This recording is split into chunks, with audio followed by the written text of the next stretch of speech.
എന്നാലും എൻ്റെ അച്ചു, നിന്റെ ഹരിയേട്ടൻ നിന്നെ നൈസായിട്ട് തേച്ചല്ലോ. രേഷ്മയ്ക്ക് വിശ്വാസം വരുന്നില്ല. അച്ചു പറഞ്ഞറിയാവുന്ന ഹരിയേട്ടൻ അച്ചുവിനെ മറന്ന് മറ്റൊരാളെ സ്വീകരിക്കുമെന്ന് ഇപ്പോഴും വിശ്വാസമില്ല. ഹരിയേട്ടൻ്റെ സാഹചര്യം അതായത് കൊണ്ടല്ലേടി? ശരിയാ, സാഹചര്യം കൊണ്ടാ. ഒന്ന് പോടി. നിന്റെ ഹരിയേട്ടന് നിന്നോട് ആത്മാർത്ഥമായ പ്രണയമുണ്ടായിരുന്നേൽ ഒരിക്കലും നിന്നെ ഉപേക്ഷിക്കില്ലായിരുന്നു. അച്ചുവിൻ്റെ മുഖം വാടി. ശരിയാ, ഹരിയേട്ടന് തന്നെ ഇഷ്ടമായിരുന്നില്ല. ഒരിക്കലും തന്നോട് ഇഷ്ടമുള്ളതായി പെരുമാറിയിട്ടില്ലല്ലോ. ഇനി അതൊക്കെ ഓർത്തിട്ട് എന്താ കാര്യം? നീ അതൊക്കെ വിട്. എന്തായാലും പുള്ളി വേറെ വിവാഹം കഴിക്കാൻ പോവാം. വൈകിട്ട് ഒരുമിച്ചിറങ്ങുമ്പോൾ രേഷ്മ പറഞ്ഞു, എപ്പോഴും അച്ചുവിന് വിഷമമാണ്. ചിലപ്പോൾ ലാപ്പിൽ തെറ്റായി എൻ്റർ ചെയ്ത് ആലോചനയോടെ ഇരിക്കുന്നത് കാണാം. ഒരാഴ്ച കഴിഞ്ഞു.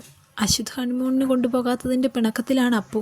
അശ്വത്താണേൽ ഹണിമൂണൊന്നും ആഘോഷിക്കാൻ പറ്റിയ അവസ്ഥയിലുമല്ല. അച്ഛനും അമ്മയും അച്ചുവും ഒക്കെ വിഷമിച്ചിരിക്കുമ്പോൾ തനിക്ക് മാത്രം എങ്ങനെ സന്തോഷിക്കാൻ കഴിയും? എല്ലാവരും അറിഞ്ഞതിൻ്റെ ചെറിയൊരു ആശ്വാസം ഹരിക്കുണ്ട്. വലിയ അലമ്പും വഴക്കും ഒക്കെയാണ് പ്രതീക്ഷിച്ചത്. അപ്പുറത്തൊന്നും അമ്മാവൻ മനസ്സിലൊന്നും വയ്ക്കാതെ സംസാരിച്ചപ്പോൾ തന്നെ പാതി സമാധാനം. അശ്വത്ത് മുഖം തരാതെ നടക്കുവാണ്. വിവാഹത്തീയതിയും തീരുമാനിച്ചു. ഇടയ്ക്ക് സുമിത്രയുടെ നിർബന്ധപ്രകാരം ദീപു വന്ന് ഹരിതയെ പെണ്ണ് കണ്ടുപോയി. വിവാഹം ക്ഷേത്രത്തിൽ വെച്ച് ചെറിയൊരു ചടങ്ങ് മാത്രമായി നടത്താമെന്നാണ് ദീപുവിൻ്റെ അച്ഛനും അമ്മയും പറയുന്നത്.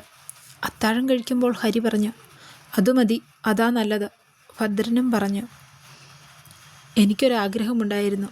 ഹരി എല്ലാവരെയും നോക്കി പറഞ്ഞു. എന്താ ഹരി? ഭദ്രൻ ചോദിച്ചു. അരവിന്ദിനെ കൊണ്ട് ഹർഷയെ വിവാഹം കഴിപ്പിച്ചാൽ കൊള്ളാമെന്നുണ്ടെനിക്ക്. ഹർഷ ഉച്ചത്തിൽ ചിരിച്ചു. ഏട്ടൻ എന്താ തമാശ പറയുകയാണോ? ഞാൻ തമാശ പറഞ്ഞതല്ല. ആ പലചരക്ക് കടക്കാരനെ ഞാൻ വിവാഹം കഴിക്കാനോ?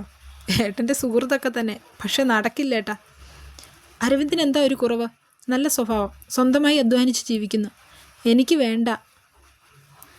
അല്ലെങ്കിൽ തന്നെ +2 വിദ്യാഭ്യാസമല്ലേ അരവിന്ദിനുള്ളൂ. ഹർഷ ഡിഗ്രിക്കാരിയല്ലേ. നല്ലൊരു ജോലി ഉണ്ടോ അവന്? സുമിത്ര ചോദിച്ചു. വിദ്യാഭ്യാസമുള്ള അമ്മയുടെ മകൻ്റെ ജോലി എന്താ? ഹരി തിരികെ ചോദിച്ചു. നീ ഈ വിവാഹം കഴിക്കുന്നതോടെ രക്ഷപ്പെടില്ലേ? ഹരി നന്നായി തലകുലുക്കി എഴുന്നേറ്റ് പോയി. പിറ്റേന്ന് രാവിലെ ഹരി പണിക്കിറങ്ങിപ്പോകുമ്പോൾ തനിക്കെതിരെ വരുന്ന അശ്വത്തിൻ്റെ ജീപ്പ് കണ്ടു. ഹരിക്ക് ചെറിയൊരു ഭയം. അശ്വത്ത് ഹരിയുടെ അരികിൽ കൊണ്ടുവന്ന് ജീപ്പ് നിർത്തി. എവിടെയാടാ പണി? കുന്നേൽക്കാർക്ക്. ശരിയടാ, എങ്കിൽ ഓട്ടത്തിലാ. കുഞ്ഞൊരു ചിരിയോടെ പറഞ്ഞ് അശ്വത്ത് ജീപ്പ് മുന്നോട്ടെടുത്തു. അവനോട് പുറമേ ചിരിച്ച് സംസാരിച്ചെങ്കിലും ഉള്ളിൽ ദേഷ്യമുണ്ട് അശ്വത്തിന്. അത് ഹരിക്കും അറിയാം. ആ ദേഷ്യം അശ്വത്തങ്ങ് പ്രകടിപ്പിക്കുന്നതായിരുന്നു നല്ലതെന്ന് ഹരിക്ക് തോന്നി. വൈകിട്ട് അച്ചുവും രേഷ്മയും ഇറങ്ങി. അച്ചു! പിന്നിൽ നിന്നുള്ള അരവിന്ദിൻ്റെ ശബ്ദം കേട്ട് ഇരുവരും തിരിഞ്ഞു നോക്കി. അരവിന്ദ് വേഗം അവർക്കരികിലേക്ക് വന്നു. രേഷ്മയുടെ കണ്ണുകൾ തിളങ്ങി. അരവിന്ദേട്ടൻ എവിടെ പോവുക? വീട്ടിൽ പോകുക അച്ചു.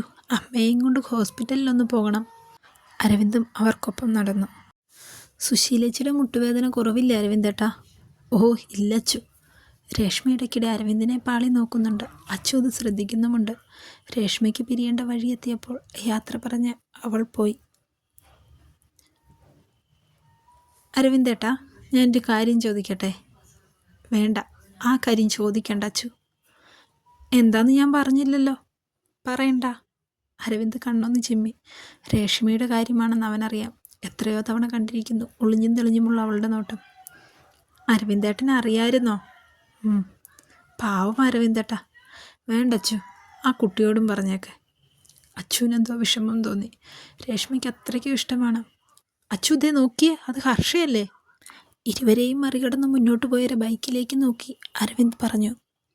ശരിയാണ്, ഒരു ചെറുക്കനെ കെട്ടിപ്പിടിച്ച് അവൻ്റെ ബൈക്കിന് പിന്നിലിരിക്കുന്നു. അതേതാ അരവിന്ദേട്ടാ പയ്യൻ?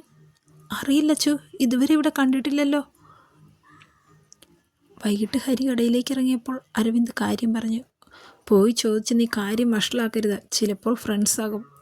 ബൈക്കിൽ ചുറ്റിപ്പിടിച്ചുള്ള ആ ഇരിപ്പ് അത്ര സുഖമായി തോന്നിയില്ല. അതാണ് അരവിന്ദ് ഹരിയോട് സൂചിപ്പിച്ചത്. നീ ഇന്ന് വൈകിട്ട് ആരുടെ ബൈക്കിലാണ് വന്നത്? അത്താഴം കഴിക്കുന്നതിനിടയിൽ ഹരി ഹർഷയോട് ചോദിച്ചു. ഹോ, ഇത്ര പെട്ടെന്ന് ഏട്ടൻ്റെ ചെവിയിലെത്തിയോ? അരവിന്ദേട്ടനാകും പറഞ്ഞത്. നിന്നോട് ഞാൻ ചോദിച്ചതിൻ്റെ മറുപടി പറ.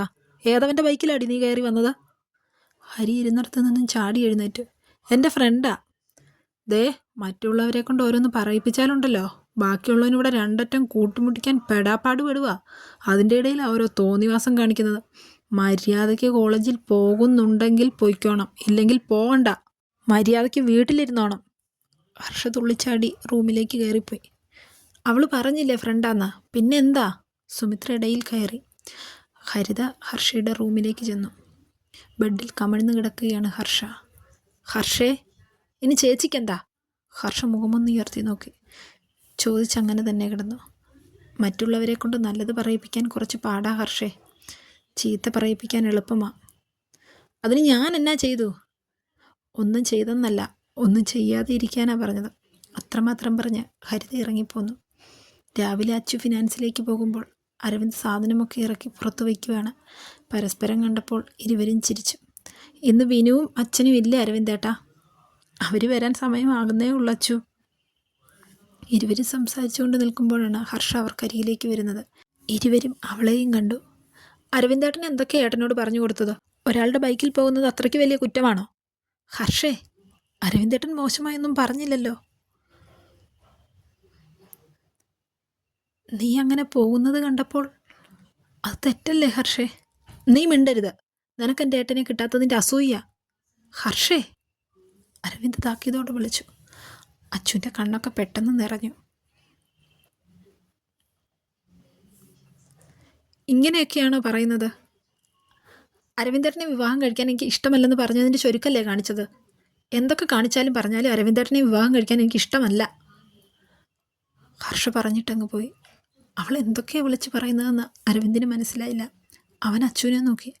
അച്ചുവിനും ഒന്നും മനസ്സിലായില്ല. അവൾ എന്തൊക്കെയാണ് അച്ചു ഈ പറയുന്നത്? വിവാഹമോ? അരവിന്ദിൻ്റെ കണ്ണൊക്കെ ചുവന്നു. അവൾ വെറുതെ പറഞ്ഞതാകും അരവിന്ദേട്ടാ. അരവിന്ദിൻ്റെ മുഖം കണ്ടപ്പോൾ അച്ചു അവനെ ആശ്വസിപ്പിക്കാനെന്നോണം പറഞ്ഞു.